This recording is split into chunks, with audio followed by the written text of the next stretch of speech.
Bismillahirrahmanirrahim. Assalamu alaikum students. I hope you all are fine. This is lecture number 4 of unit number 3 and I am your teacher Laiba Faisal. आज हम अपने chapter animals and how they live का topic animals and their babies पढ़ेंगे. Learning objectives. At the end of this lecture, students will be able to recognize animals and their young ones. तो start करते हैं आपकी book का page number 44 और 45. Last time हमने birds, insects और fish को देखा था कि इनके मुख्तलिफ पार्ट्स होते हैं. हर कोई अपने पार्ट्स को डिफरेंट तरीके से यूज़ करता है. जैसे बर्ड्स के पास विंग्स होते हैं जिनकी मदद से वो उड़ते हैं, उनकी 2 टांगें होती हैं, उनके पास एक बीक होती है यानी चोंच होती है. इसके अलावा इंसेक्ट्स के पास हमने देखा था कि इनकी 6 लेग्स होती हैं. कुछ इंसेक्ट्स जो उड़ सकते हैं उनके पास विंग्स होते हैं. इसके अलावा इनके पास फीलर्स भी मौजूद होते हैं या इनको हम एंटेना भी कहते हैं.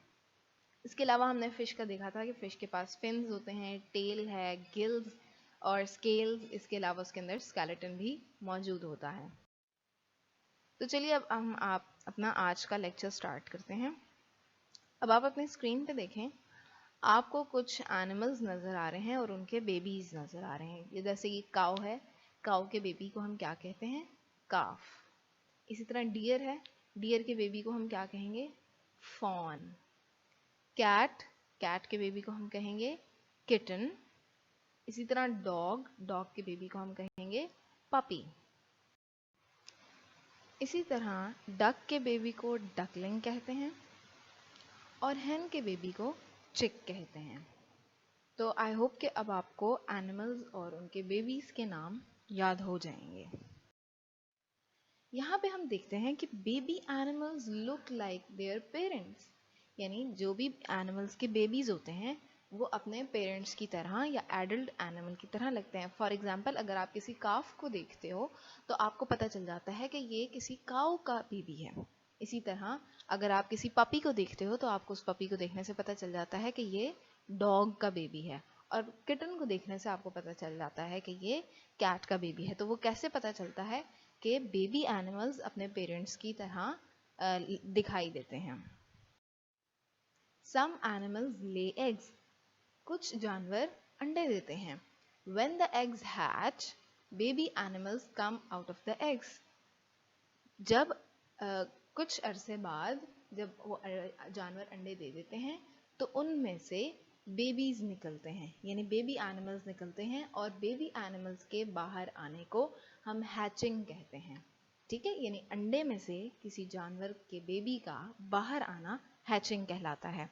तो हम यहाँ पे देखते हैं कि हम जैसे मुर्गी जो है वो अंडे देती है और उसमें से हमें चिक्स मिलते हैं यानी चूजे. उसके अलावा स्नेक्स भी एग्स ले करते हैं यानी अंडे देते हैं. और मछलियाँ भी अंडे देती हैं. हमने अगर आपको याद हो पिछले लेक्चर में देखा था कि जो इंसेक्ट्स हैं बर्ड्स हैं वो भी अंडे देते हैं.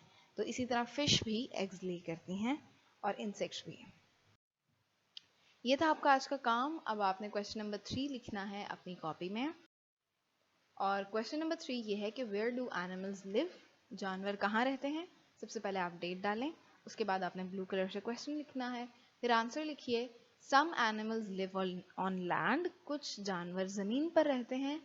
सम इन वाटर, कुछ पानी में रहते हैं. एंड सम ऑन ट्रीज, और कुछ दरख्तों पर. मिलते हैं अगले लेक्चर में. आई होप कि आपका आज का लेक्चर आपको अच्छी तरह समझ आया होगा. अल्लाह हाफिज़.